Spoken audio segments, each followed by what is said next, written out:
Nick Fury is one of the fans' favorite characters. He's been missed. So what do you think that makes him so appealing for the audience movie after movie?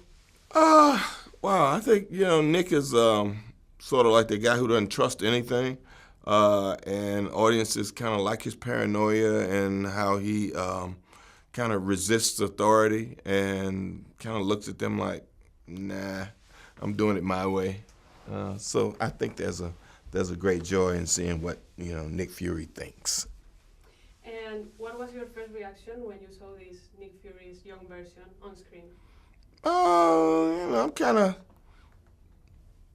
used to seeing that guy in a way, not in the mirror, but I mean, I've done enough films in the '90s, I guess, and when we go back to that, I can kind of look at those films, and I watch old films, man, so I see that face more often than not. And now that Nick Fury's origins have been explained, do you think it's time for a Nick Fury solo movie? His origins have been explained? I don't think his origins have been explained. I mean, there's a lot of stuff that happened prior to this Nick Fury. I mean, there's a war and there's all this spy stuff that he did. And we find him now, it's kind of in the middle of, a lot of things that happened before and things that are going to happen later. And are we going to see Nick Fury on Endgame? See, now you're trying to get me killed. I can't talk about Endgame. I don't know anything about it. If Nick Fury was face to face with Thanos, what would he say to him? I have a friend who's coming for you. I guess that you heard all this thing about fake reviews on the film. And what would you say to these people that is judging the film before watching it? What would I say to him? I don't know. It's really weird for people to have such insecurities about who they are that they think they need to tear something down before they've even seen it. That they're preventing other people from being enlightened or even being entertained.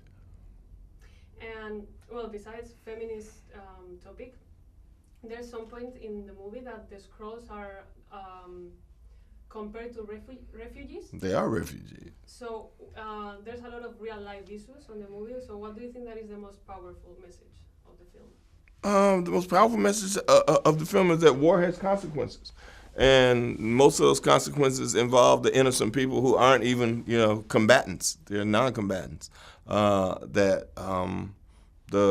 the greatest disaster happens to, the innocents. So just pay attention to it. And how would you describe Nick Fury's relationship with Carol? Wow. I think they really became close because he helped her find out who she really was. And she also opened a new world for him in terms of him understanding the relationship of Earth with extraterrestrials and what it all means and what he needs to do in order to do his job effectively. So it's very symbiotic. And how was working with Brie? Brie's always a joy to work with. I mean, I've done 3 films with her now. She's always, she's super professional. She comes to work prepared. She's ready to go and do it. We both have a direct understanding of how much fun it is to do a movie like this and how important it is on the inside of this film to have a relationship that people can look at and kind of genuinely feel like you do like each other, which we do. So it's kind of fun. So I think that the mutual relationship or the mutual respect we have for the job and for each other kind of shines through most of the stuff we do.